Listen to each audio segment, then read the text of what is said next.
Nós jantámos os cinco todos em conjunto e não.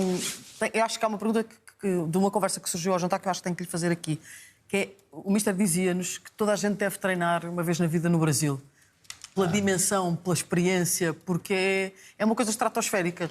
O Brasil é um país de futebol e é um país com uma grande paixão. São 200 milhões e a grande maioria 999, larguíssima não é? é apaixonada pelo futebol. E o Brasil sabe disso e então alimenta constantemente aquilo que é o gosto das pessoas pelo futebol. E aquilo que se sente nos estádios, nas preparações dos jogos, na forma como se reage após um jogo, no que é o pós. Nós, no dia de jogo no Brasil, temos 2 jogos. Temos o jogo, propriamente dito, depois temos a coletiva, que é a conferência de imprensa pós-jogo, que é outro jogo. Mas vive-se intensamente aquilo, toda a gente o está a viver e alimenta-se, as pessoas que gostam de futebol são alimentadas é-lhes dado produto desde que acordam até que se deitam. Está constantemente a programas de futebol nas televisões brasileiras. Portanto, quanto é que pode durar essa coletiva, essa conferência de imprensa? Não diga que é a duração de um jogo. Houve coletivas que eu fiz de mais de 30 minutos. A seguir ao jogo. A seguir ao jogo. Que apetece imenso, sobretudo quando se perde. Deve apetecer mesmo... Mas o desafio é mesmo esse. É nós sabermos que temos de sobreviver após uma derrota. E temos de sobreviver. Porque perder já perdemos. Perder já está o jogo já está perdido. Mas quando está a perder... temos que ir buscar algum ganho a uma derrota que acabou de acontecer. Quando está a perder, está no banco, entrou na compensação e está a pensar, e agora? Não consigo pensar antes de terminar o jogo, mas mal termina o jogo. Essa logo. E agora o que é que vai ser? Agora vai ser... Pronto, lembra-se alguma que tenha sido especialmente difícil?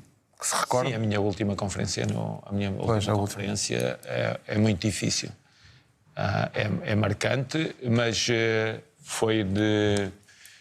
houve uma coisa sempre que aconteceu, é de grande respeito pelos jornalistas de grande respeito por mim, porque nós sabemos que no mundo do futebol somos parceiros de caminho. Eu não vivo sem os mídias não vivem, não é sem mim, sem aquilo que são os treinadores e sem os clubes. Então, sabendo que há uma ligação permanente, nós sabemos que temos de respeitar-nos. Claro. Muitas vezes há uma pergunta que não é tão cómoda, mas eu tenho que entender que essa pergunta que não é cómoda, eu tenho que a responder.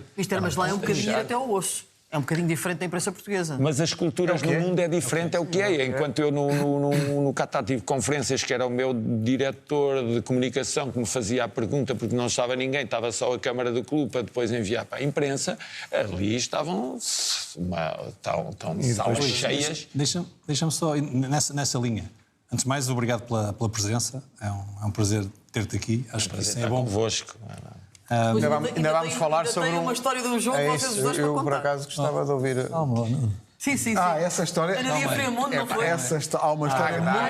Há uma história muito boa que une Luís Castro e Pedro Barbosa, que os espectadores de Futebol têm Não podem perder. Não podem perder. Que é devia ser a luta pelo segundo, terceiro lugar, não é? O Amarante estaria em primeiro, não é? Nós deixamos visão. Mas não, arruma com a história, Pedro. Arruma já não nos chateiam mais. Diz lá que marcaste um golo ao Águeda. Conta. Não. E estava chateado. Mas estava muito... Não, a história é muito simples. Estava a correr mal o jogo? Não. Jogámos um contra o outro. Eu estava no Águeda Friamundo. E eu estava no Friamundo. E fomos jogar, estávamos os dois clubes em lugares de descida e eu já tinha assinado pelo Vitória. Já foi no final da época mesmo. E durante a época... Eras um rapazinho. Tinha 19 anos. E cheio de cabelo. E cheio de cabelo. E eu com 28. 28? Eu tinha 19, 20, por aí. E durante o jogo, estavam muito adeptos de Friamundo e houve ali, pronto... Uns nomes engraçados. Mas porquê? Não estava a sair? Não, as coisas não estavam a correr bem, mas eu depois marco o golo e pronto. E depois a minha celebração foi na direção deles. Não saltou o muro, foi direto aos adeptos, embrulhou-se. Foi para celebrar. Foste festejar, claro, amigavelmente, dizer: caros adeptos, muito obrigado pelo vosso apoio constante. Alguns colegas ali a segurarem-me e tal, mas foi engraçado. Já não me lembrava disso, o Luís é que referiu isso ao jantar. Espera aí que eu fui vou à buscar, procura da eu fui ficha buscar... Isso é em que ano? É pena não haver 90, imagens. para aí, 90, não haver imagens. 90, 91. Não faço acho que ideia. É pena não Então, haver imagens. Mas a minha... Isso foi engraçado, faz parte, é o que é. Já não me lembrava, o Luís foi buscar essa memória. Ficou traumatizado Está aqui um com Águeda Friamundo 7-4, não foi este? Não. Não sei. Se é 90, 91? Não havia modalidade de hockey em patins, não tínhamos. Não sei como é que ficou o jogo, sinceramente. Não sei como é que ficou. Não, mas há Bem, esse na jogo verdade, também estou a lembrar. Foi 7-4. houve esse jogo? Houve este jogo também. Jogaste esse?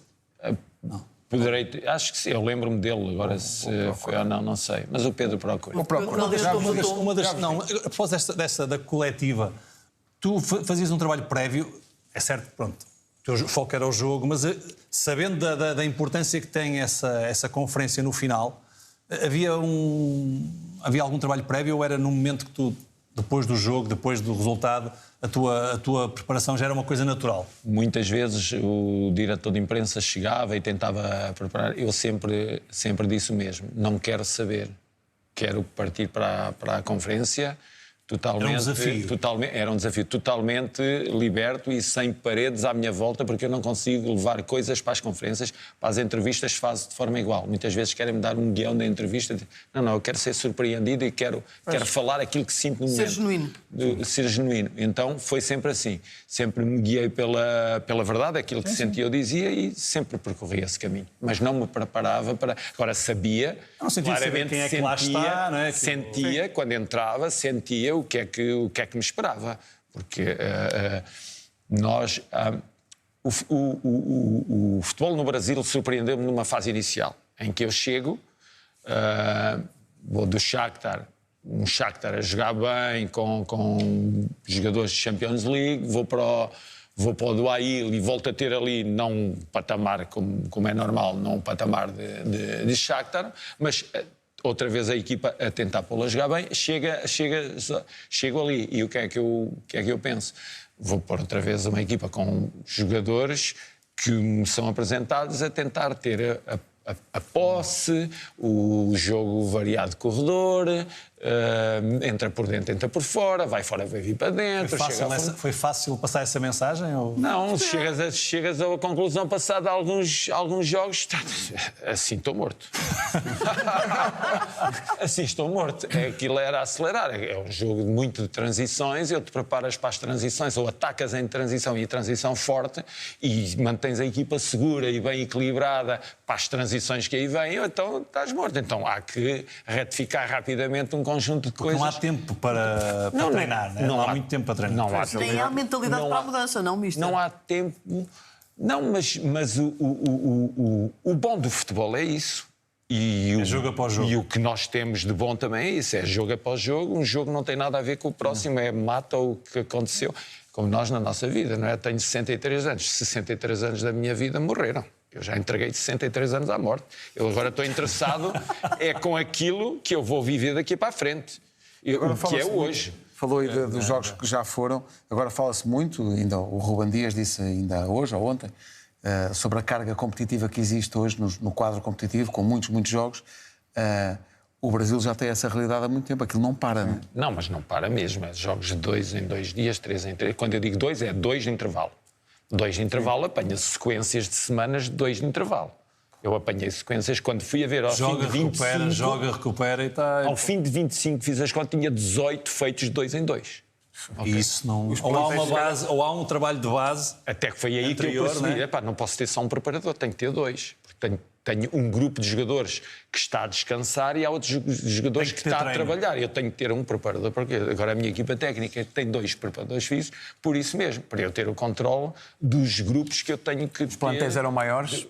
Os plantéis maiores, sim, mas o plantel maior também tem um desafio maior para o treinador, que é, jogam 11, tens 19 que estão insatisfeitos. O teu maior desafio foi esse da quantidade de jogos seguida? Foi esse o teu... No primeiro ano foi o meu maior desafio. No segundo ano percebi claramente que eu tenho de ter 2 equipas. E 2 equipas, mas que eu...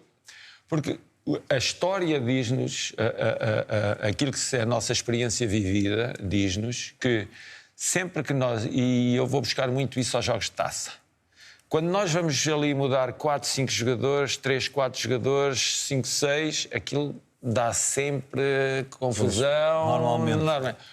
É melhor teres um conjunto de 11, toma lá 11, tiras 11 e aqueles 11 estás a prepará-los para aquele jogo e vão com uma energia muito interessante para dentro do campo, ou então isso aí pode trazer problemas. Foi esse o segredo para a tua segunda época ser tão boa, não é? Não só esse, mas nós mudámos da primeira para a segunda época, mudámos 23 jogadores. Ao longo da época, até começaram, mudámos 23. Portanto, cada janela era uma janela para retificar. Oportunidade. Para retificar, para tirar e para meter. E interessa tu criares uma dinâmica de confiança a todos aqueles que estão, que vão chegar novos e que esses novos vão ajudar a levar. Mas a principal diferença da primeira para a segunda época é dominar tudo aquilo que são os pressupostos para teres êxito lá. Claramente, isso, o número de jogadores do plantel, o que está entre cada jogo, a forma como tu abordas. Não esquecemos o seguinte: há jogos em que nós mudamos de fuso horário dentro do próprio campeonato. Portanto, não estamos a falar de 2 em 2 dias ou 3 em 3 e sem distâncias longas. No Qatar, a viagem maior era de autocarro e era de 35 minutos. Muito tempo. Não é? E no Brasil, nós fazemos viagens em que chegamos muitas vezes às 4 da manhã, 5 da manhã. Neste teu futuro que pode ser curto ou longo, sentes saudades destes desafios ou não? Sinto, claramente. essa Adrenalina. Adoro. Porque vens de uma exigência que não tem nada a ver com esta, não é? O Brasil, de onde tu saíste agora? Eu sou apaixonado pelo futebol, eu amo o futebol é a minha vida, ponto. Eu cheguei ao futebol aos 11 anos e só estudei porque queria agradar aos meus pais. Só fui para a faculdade porque quis agradar aos meus pais, que eu estudar não percebia nada daquilo, andava ali como um burro no meio da ponte. Eu só era futebol. Felizmente... Mas eles não queriam, os teus pais não queriam que tu fosses para a bola? Minha mãe era professora e o meu pai militar. Quem é que quer que seja? Está bem, está. Filho, tirou o curso. Um dia a minha mãe chega à casa e diz-me: filho, as minhas colegas dizem que tu no futebol nunca vais ser nada. Isso, o futebol é muito perigoso. Isso não vais ser nada, filho. Ok, eu lá segui a minha vida, estou aqui hoje. E ela percebeu que aquilo era a minha paixão e que eu, quando mudei de União de Leiria para Guimarães, para o Vitória, pedi transferência para Braga da faculdade, chegou a comunicação, recebi uma carta a dizer que não deram, foi a maior alegria que eu tive nos estudos. Vou eu. Mas eu queria, mas não me deixa. Aconselho toda a gente a estudar, aconselho toda a gente a formar-se, aconselho. Claro que sim. Acho que deve ser um objetivo de toda e qualquer pessoa neste mundo, desde que haja condições para tal. Eu não tinha essas condições. Temos que dizer uma coisa, que é o facto de ter corrido bem consigo. Os miúdos não podem hoje em dia ouvi-lo. Não podem. E achar que pode correr bem com eles. Não, mas eu entrei. Exato. Eu fui para a Física, não foi para a Educação Física, fui para a Física. Lá, álgebra linear, geometria analítica, fundamentos de física moderna e tal. Eu andei lá. Coisas de que sente enorme saudade. Coisas que eu sinto enorme saudade. E que aplicou imenso na sua vida, não é? Sim, física sim. Hoje compreendo claramente que um jogador com muitos quilos pesa mais. Foi a balança. E que tem de ser controlado pela nutrição. Eu agora vou meter com uma pessoa que faz parte aqui da equipa da Sport TV, que percebe melhor os comentários do Luís Freitas Lobo. Da geometria do jogo. Sim, do jogo. Aí temos a geometria analítica que nos responde a muitas das questões. Mister, o Brasil foi o maior desafio da sua carreira? Não, o maior desafio da minha carreira foi começar na 4ª divisão e olhar para a frente e não via nada. E agora, como é que vai ser? Um dia também quero Champions, como os outros. Eu sou um bocado invejoso, eu também quero um pouco que os outros tenham. E os outros tinham Champions, eu gostava de um dia ser. E houve um dia que eu estava a jogar o meu primeiro jogo de Champions contra o City, contra o Guardiola, e esse foi o maior desafio. É eu acho que é... E estamos aqui na presença... Claro que sim. Os jogadores estiveram dentro do estádio a ouvir o hino da Champions. É uma coisa inesquecível E isso foi o maior desafio, foi chegar aí. Portanto, o maior desafio não é um dia, o maior desafio é um caminho que se faz até atingirmos aquilo que é o nosso objetivo de vida. E eu tinha objetivos de vida, muitos deles não vão ser cumpridos, esse foi cumprido, alguns deles não vão, não me vou lamentar. É uma coisa que eu procuro fazer na minha vida, nunca me vou lamentar de nada. Passei frio em pequeno, passei, ponto. Há quem passe mais que eu. Mas não tive isto. Ok, não tive, paciência, segui vida. Não vou lamentar nada, porque olho para o mundo como está hoje o mundo, eu não posso lamentar de nada daquilo que passei, conhecendo eu como está o mundo hoje. Portanto, isso não é o que eu irei fazer. Sempre, tudo aquilo que eu diga aqui que não foi tão bom na minha vida não é naquela estrada da lamentação. É constatar um facto que aconteceu. Eu comecei na 4ª divisão, comecei e acabou. É por ali que... E provavelmente também o ajudou, se calhar, a olhar para os próprios desafios de outra forma, não é? E a própria vontade que agora manifesta que tinha na altura também ajuda, não é? Claro, ajuda nós quando começamos, e vocês também certamente passaram momentos, ainda há bocadinho o Pedro falava num desses momentos, quando nós... O não deitar a toalha ao chão também. Não deitar, e quantas vezes tivemos que não deitar a toalha ao chão, porque passar de um campo pelado com eles agarrados... Expirem, a mandarem areia, não é a relva, nem a pedra, é a areia do campo plano. Chapéu de chuva de vez em quando. Pronto, aquilo é um contexto que não... que tu olhas para... E passei ali, sim, passei ali, mas é uma... Eu acho que a vida e aquilo que nós dizemos aos nossos filhos é muitas vezes isso. A vida é um caminho em que nós temos que olhar sempre para trás, sempre no espelho retrovisor, percebermos o que é que passamos. É o que é que passamos e o que queremos melhorar. Agora, ela é percorrida sempre com valores e sempre com respeito pelo outro.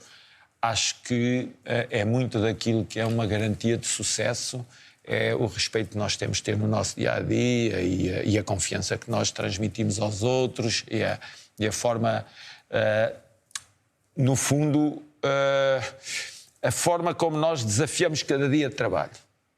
Os objetivos que nós pomos em cada dia de trabalho. Acho que isso é decisivo, nós termos sempre coisas que queremos alcançar. Qual era o desafio que agora mexia consigo? Desculpa, não. Vai. Está bem. Não é, se calhar não é para dizer o país ou o clube, mas o que é que agora, se o telefone tocasse... Eu gosto muito de construção. Gosto muito daquilo que aconteceu no Botafogo. Eu também gosto. Já falámos sobre isso já. Imobiliário. Ele quer festa. Não, mas gosto muito disso associado ao trabalho. Mas sempre do lado do treino, certo? Do lado do treino e do lado da organização do clube. Eu gosto dessa... Veste numa posição fora do relevado? Já foi. Eu sei. Sim, você voltava. Mas vejo, estamos a falar agora. Agora treinador. Agora treinador. Mas um dia vejo uma função de fora do relevado, numa gestão do clube. Vejo. Mas a chama do relevado ainda está lá. Quero o relevado, quero continuar o treino. Adoro o treino. Se me disseres assim, mas mais que o jogo... Eu respondo, adoro o treino. Sentiste ao longo destes anos... Isso é muito curioso. Sentiste evolução ao longo nessa linha? O teu treino teve muitas mudanças, com certeza, imagino eu, não é? Teve, porque mudaram os sistemas, muda muito daquilo que é o nosso exercício de treino, a metodologia de treinar numa semana padrão de 3 jogos não é a metodologia, é a mesma metodologia, mas tem variantes muito importantes para a semana de 3 jogos. Então, aquele treino que eu tinha na minha cabeça quando jogava, que era um dia vou fazer assim, vou fazer assim. Uma coisa que me aconteceu quando eu passo a treinador, eu criticava os meus treinadores porque corria. A primeira coisa que eu faço é pôr os meus jogadores a correr e fazia exatamente o que os meus treinadores me faziam, porque eu não sabia fazer outra coisa. Era aquilo que eu sabia fazer. Mas então, à medida do tempo, ou não, mister? Não punha. Acho que não. A subir bancadas? As bancadas eram não punha. Eu subi tanto. Não punha. Comecei com estádios sem bancada, ou com bancadas muito curtas. Tinha 3 degraus. Tinha só 3 degraus, era só... Não, mas claro que a forma como olho hoje o treino não é a forma como olhava, a forma como vou olhar na próxima época, uma das coisas que eu reuni com a equipa técnica é avaliar. Eu acho que nós, quando implementamos, temos que ir avaliar constantemente para aferir, para depois voltar a implementar. Eu acho que não posso ser o mesmo treinador na próxima época que fui na última época. Até porque diz sempre que o contexto determina. O contexto determina a nossa ação. Se vai aprendendo também com os próprios erros, muitas vezes. Claro, claro. E então... E com as derrotas, não é? Não, Mas fica a matutar muito nas derrotas e nas coisas que não fez bem? Fico. Ou que sente que não fez bem? Fico. Chego ao pé do meu preparador. Porquê é que aquele gajo se lesionou? Porquê é que aquele gajo falhou? Porquê é que... sim, aponto. Há uma coisa que me Por isso é que não vou confunde. família consigo, nem para o Brasil, nem para algumas destas aventuras. Não, mas andam... Não tem muito tempo, não é? Tem tempo. O futebol é a nossa vida. Claro. O futebol é a nossa Mas vida. chega a casa, vai ver o jogo que perdeu? Vai ver logo imediatamente? Não. Mando selecionar as coisas e para eu ver já com elas selecionadas. Tratadas e cortadas, não é? Sim. Não sou aquele treinador de que não digo que estive 12 horas de trabalho num dia, não faço isso. Tenho os meus tempos de lazer e procuro uma vida equilibrada. Trabalho no clube, trabalho um pouco em casa e depois também tenho a minha vida para além do futebol. Nem admito que fosse de outra maneira para equilibrar o dia-a-dia. Tinhas uma pergunta em relação ainda aos processos de adaptação. O que é que o Mister dá mais prioridade? Por exemplo, agora já esteve na Ucrânia, esteve no Brasil, esteve na Arábia. Para se adaptar o mais rápido, ou para que os próprios jogadores se adaptem a si o mais rápido, o que é que o Mister dá mais prioridade? Dou prioridade. Aquilo que eu procuro conhecer rapidamente é a individualidade do jogador. Como é que ele se sente bem a recuperar? Porque hoje, se eu faço um trabalho de recuperação igual para todos, eu posso não estar a recuperar alguns deles. Porque uns recuperam de uma forma, outros em banho de gelo, outros na bicicleta, outros com massagem. Pensas nisso também quando é o treino, Luís, também? Penso. De uma forma individual, em vez de ser uma coisa coletiva, também pensas nisso? Há jogadores que... Sim, tu fazes mais vezes de apoio, tu fazes mais vezes isto, tu fazes mais vezes aquilo. Eu defendo mais um jogador em determinado treino, exijo mais de outro em determinado treino. Sim, eu acho que... Sempre sentiste isso ou foi uma coisa que ao longo dos anos foste... Ao longo dos anos a ciência foi-nos trazendo novas coisas. Analisando. Claro, a melhor. E nos aferir melhor o treino. E então os dados que nós recebemos, para além daquilo que são o nosso melhor dado, que é aquilo que a nossa vista vê, e aquilo que sentimos, aquilo que estamos a sentir... Eu ouvia ontem qualquer coisa sobre alguém que é scout e que agora tem um conjunto de dados que lhe chegam permanentemente daquilo que são as performances dos jogadores. E eu me lembro-me do scout do Arsenal, que disse numa entrevista, perguntaram-lhe então e qual é a forma como observa os jogadores? E ele dizia, eu estou 1 hora a observar e depois digo, é aquele. Eu acredito muito nisto. É a observação e depois é aquele. É aquele que me transmite alguma coisa, as sensações que eu quero sentir, não é o dado que te vai dar isso. Mas o jogador também pode surpreendê-lo, ou seja, mesmo com muita observação, não ter dado logo por ele e depois mais tarde ele revelar-se, afinal este tipo era melhor do que eu pensava. Claro, e já me aconteceu a mim também. Consegue pensar, para não dizer o contrário, que é desagradável, mas um jogador que tivesse aparecido e que o Luís só tivesse percebido mais tarde, afinal temos aqui alguém. Mas isso acontece muito na formação. Nós atuamos sempre por defeito.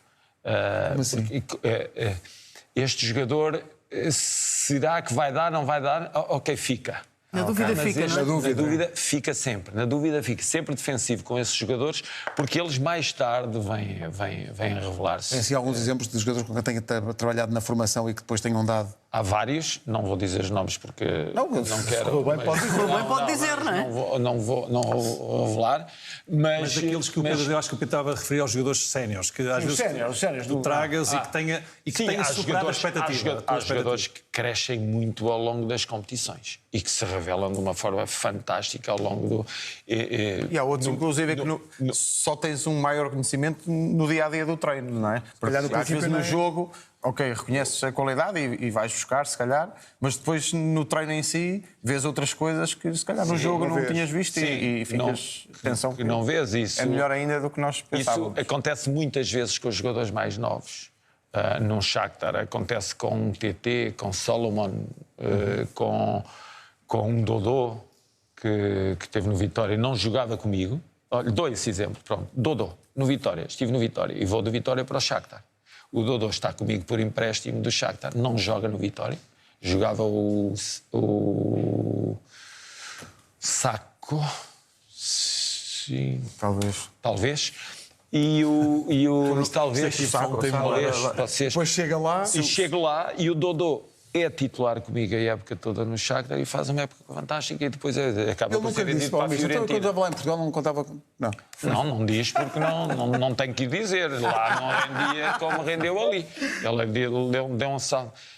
Preparei-o bem no Vitória e ele rendeu no Shakhtar. Exato. Estava a preparar para outros voos. Foi para a época. São um exemplo de jogadores que disparam e há muitos outros exemplos, mesmo com jogadores mais velhos. Eu tenho essa outra pergunta que o Mister tocou no scouting. Diz. Não, qual é a Pergunta importância depois para si do departamento de scouting e como é que se relaciona, se puder falar um bocadinho sobre isso? Não é óbvio, não queremos os segredos todos. Há sempre um treinador da equipa técnica que se relaciona com o departamento de saúde e há sempre um treinador da equipa técnica que se relaciona com o scouting e que filtra tudo aquilo que é informação para mim. Sim. Agora, assento muito aquilo que é o scouting, não aquele scouting de dimensão internacional, porque os jogadores são oferecidos e nós próprios os observamos, mas aquilo que é, por exemplo, na Arábia Saudita, nós temos que fazer muito scouting dos jogadores árabes, porque os jogadores árabes são decisivos e há números a cumprir e são decisivos e, por exemplo, o Hilal tem os melhores jogadores árabes e ainda agora houve um jogo hoje da Arábia Saudita com a Austrália e não está nenhum jogador no 11 titular do Nasser e estão 4 ou 5 jogadores do Hilal. Isto quer dizer que o Hilal está com Mas porquê que tirou o Al? A gente cá diz o Al. A gente diz o Al Nasser e o Al Hilal. Mas dizemos mal.